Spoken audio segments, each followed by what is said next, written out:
say with utmost certainty that I'm much more of a Superman guy than I am a Batman guy. There's a few renditions of the character that I've loved throughout the years. Christopher Nolan's Dark Knight trilogy, in my opinion, is one of the most flawless trilogies in film history, and I'm actually a sucker for Batman 66 with Adam West, but most Batman flicks I don't rewatch nearly as often as I do Superman films and series. This year's The Batman had a lot of people hyped. Seems to me people everywhere wanted to see no other film this year than The Batman.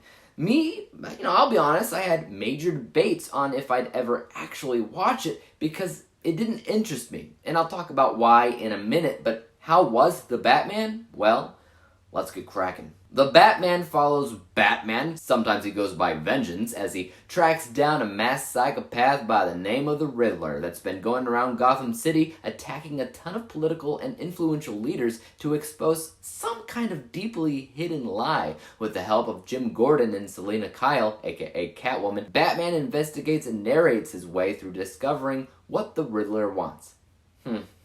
Okay. Well, before I get into what I thought about this film, let's start with why I was apprehensive about watching it in the first place. Now, I will admit that a big part of why it didn't appeal to me was because of Robert Pattinson, who I have trouble with as an actor. I used to say, it's not about Twilight. In fact, Twilight was technically probably the best thing that I ever saw him in. Everything else was trash. Cosmopolis, what a waste of time. Water for Elephants, snore. Couldn't even finish The Lighthouse. Not only that, but Robert Pattinson doesn't have the look of Bruce Wayne. At least, not to me. All I can picture is like an emo Lyle Wayne, love child of Thomas Wayne that sometimes borrows the Batman suit.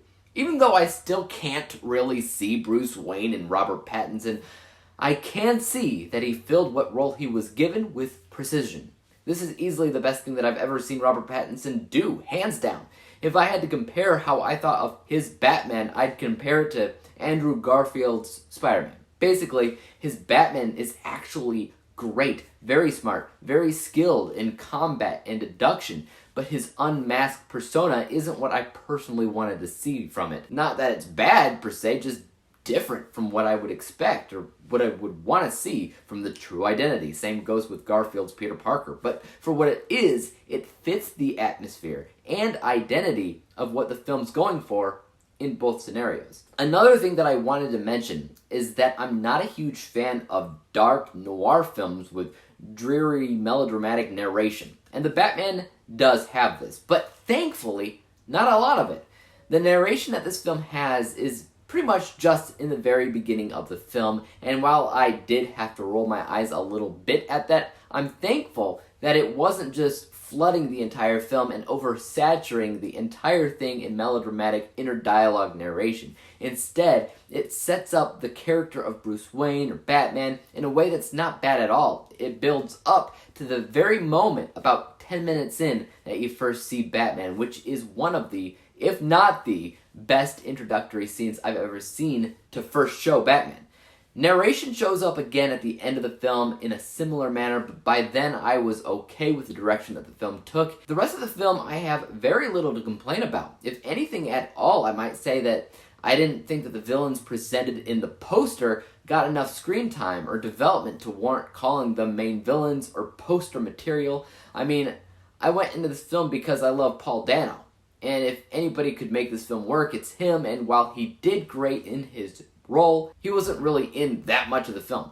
His riddles were, sometimes his voice was, but he was physically barely there, and that kind of annoyed me. But again, the way his character was utilized was very good, and particularly very down-to-earth and realistic.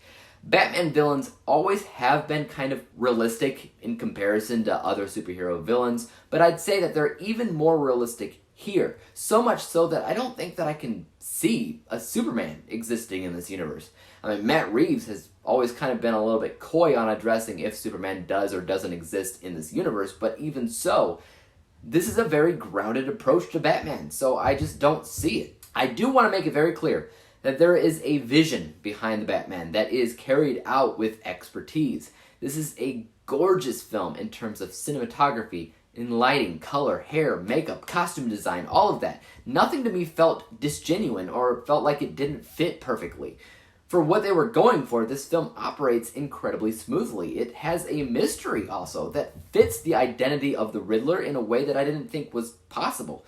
I've always loved Jim Carrey in that role, but this, you're talking about somebody much closer to the Zodiac Killer. Or in some of the contraptions that he sets up, he's kind of like the Jigsaw Killer. And for a character that's obsessed with riddles, that makes 100% sense, and I have no qualms with it. Also, the musical score, I'm kind of torn on it because it sounds a little bit too much like the Imperial March from Star Wars, but it still is a fantastic score that actually stands out. You hear certain themes that repeat like they should, and you don't get that a lot anymore. The soundtrack was near perfect. If I were to rank this as a Batman film with the others, I'm not gonna lie, it's up there. Like, it's really, really up there. Let's talk about the score.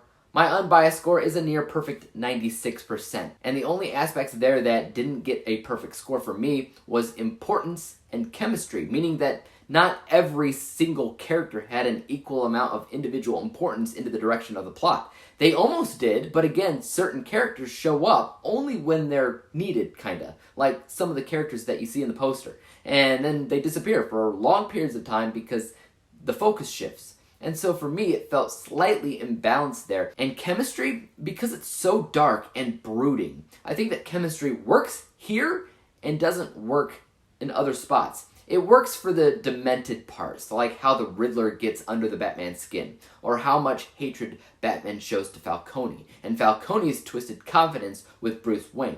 All of that was very strong. Those scenes were great.